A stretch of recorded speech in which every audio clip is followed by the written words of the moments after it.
Can I get a mic or a mic and a half? That the source owe me. Shout out to the editor staff. Yeah, I'm all grown, so much better with math. I need a spread in the Forbes, taking the Benjamin bath. Yeah, I'm serving this track like Steffi Graf. Yeah, Roger Federer, there's no competitor. Urban Tennis, Episode 1. I just came to say hello.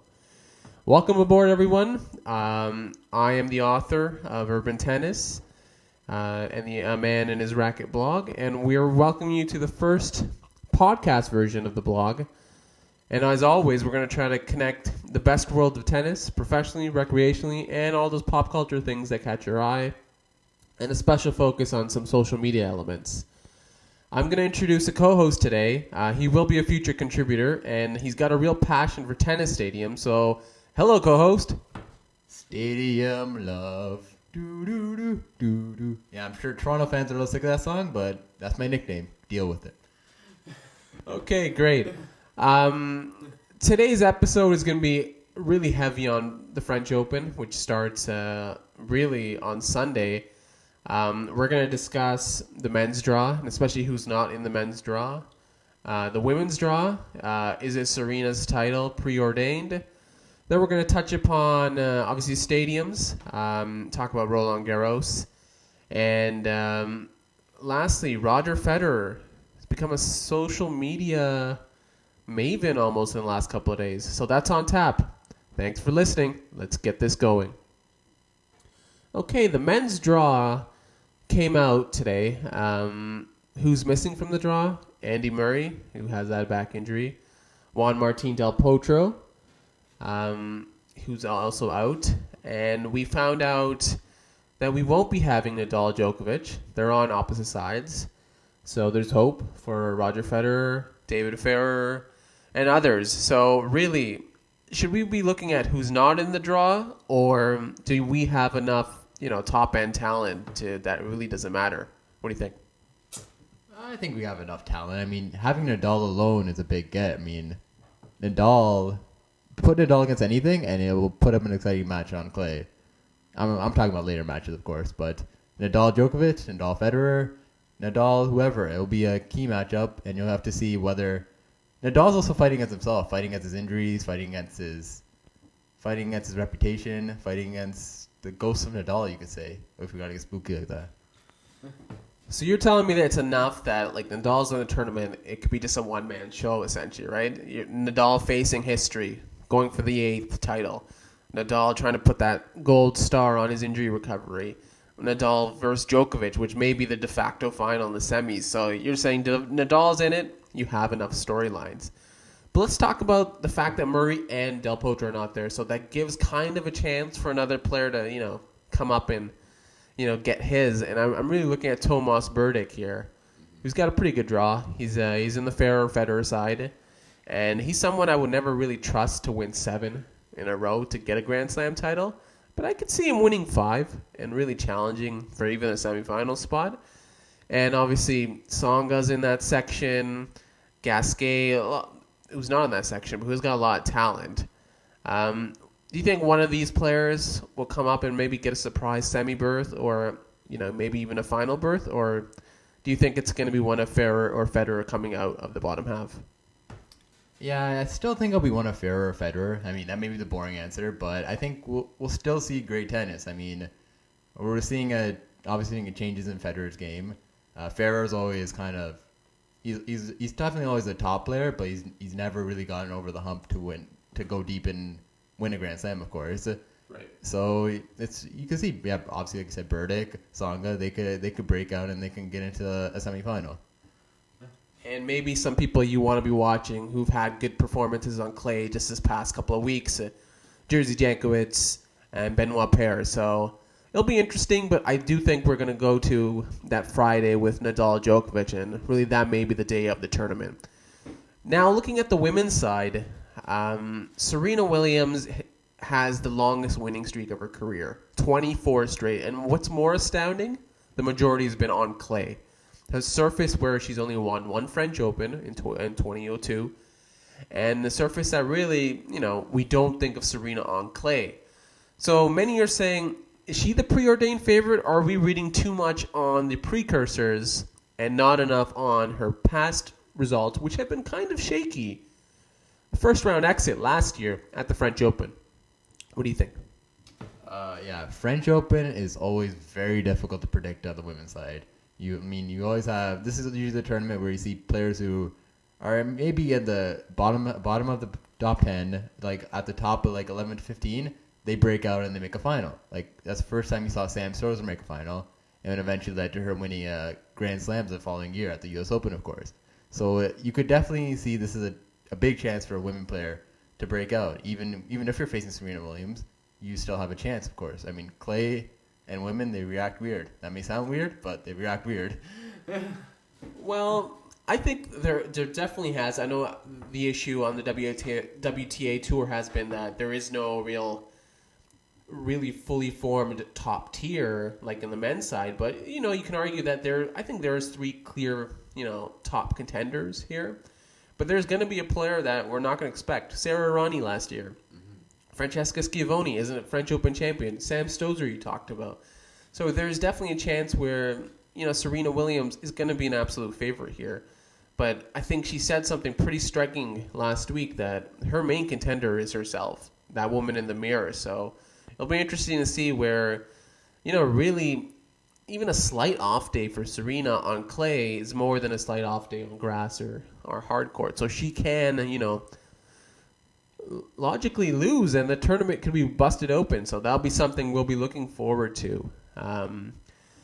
Moving on, one of the passion products of my co-host and one that I really pay attention to is, the tennis stadiums, and that's something we're going to hopefully add to the Urban Tennis blog soon. But there's been a lot of conversation in years past about Roland Garros, overgrowing its site in Paris. There has been further discussions of upgrading Chatrier and Suzanne Lenglen.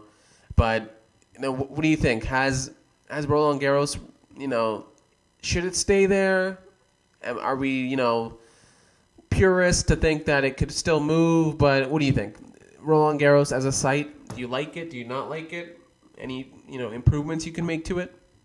A definite improvement you can see is somehow bring up the atmosphere a bit. I mean, you see these late round matchups, later tournaments, and you still see empty seats at the bottom. I mean, you see a good match going on, and you see some empty seats that just doesn't jive with what you're seeing. That's why it's one of the biggest challenges I see about moving it. I mean, are these hardcores going to go up to outside into the suburbs if they're not coming to a central location like Roland Garros? I mean, I'm sure they're there, but are they actually interested in the tennis rather than in the socializing? Well, that could definitely be the nature of Paris fans, right? It's not necessarily the site, but I think the modifications they can make is that Roland Garros does have a unique lower tier to their stadium, where it's almost like boxed seats in the lower tier, so it's much more visible to fans watching on television when there's not somebody who has these high-priced seats in their seats. So if they can make it more, I guess center court at Wimbledon is a gold standard. Everybody's almost equal other than the Royal Box. So even if a little modification there to kind of get those people off our, camera views may be the best thing they can do. But as a site, I think central location is going to be difficult to pass up. There's been talk in the past about Versailles and all these other suburbs, but it's a great location in terms of getting there. I think it just might be the people that are missing out.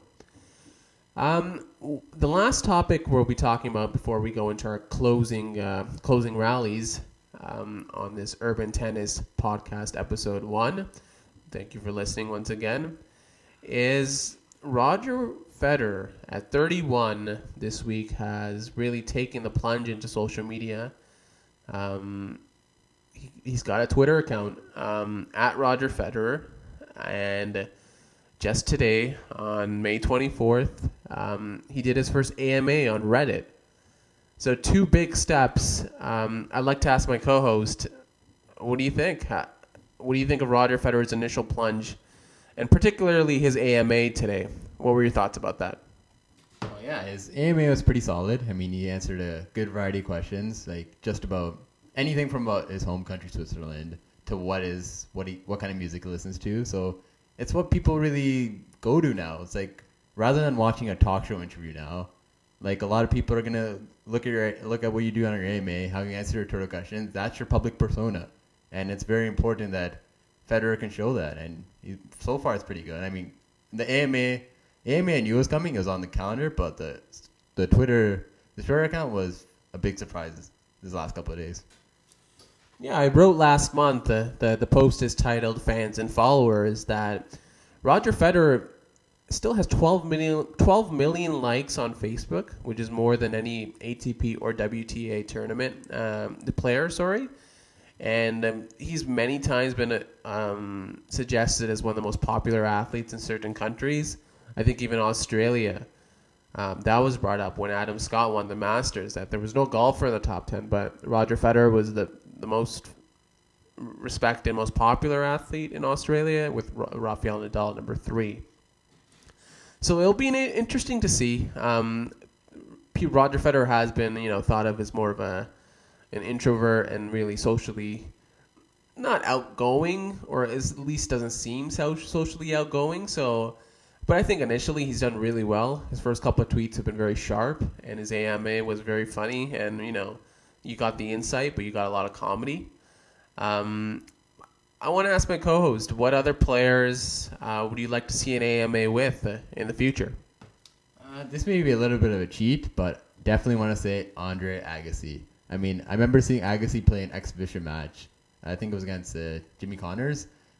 I may be wrong about that, but you could see Andre Agassi could hold a court. He's such a magnetic personality, and his AMA would be so great because you can see that personality. You can see him talk about his past struggles and his successes too. I mean, he's a great personality both on the court, off the court, and it's definitely an AMA I would like to see. I'll say that I'd like to see Bernard Tomic. Obviously, his father's troubles of late would be very interesting to see, and obviously, a young player, see their thoughts on their game and how they're progressing in the ATP. We're about almost done this episode of the Urban Tennis Podcast, but we want to end with certain fun elements that we're going to try to, continue throughout future podcasts. So the first is Hawkeye. Hawkeye is obviously the name of the challenge system in tennis, so me and my co-host are going to offer 3 challenges to the ATP WTA tennis world that we think they should be doing in the upcoming weeks. Number 1, the first challenge is I challenge Sloane Stephens to go out there and play tennis and play winning tennis, right? She's been in the news regarding Serena Williams. That story really can't get past her. So I challenge her, definitely go out there, get some wins, show us why we started believing in you after Melbourne. All right. And my challenge goes out to any unranked player who happens to knock off a ranked player. Get your name out there after you win. Throw your Twitter handle on the camera.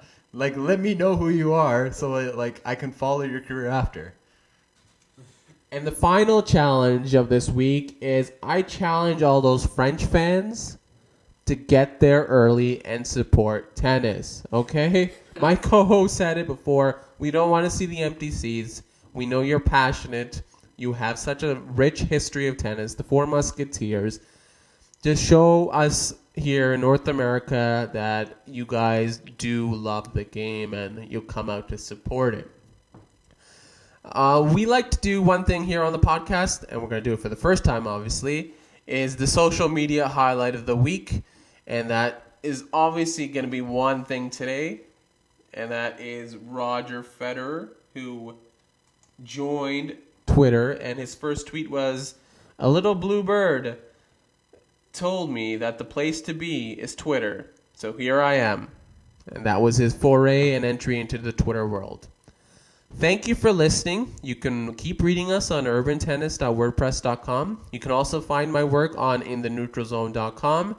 And this podcast, obviously, is yours to enjoy. Thank you. Episode 1, I just came to say hello.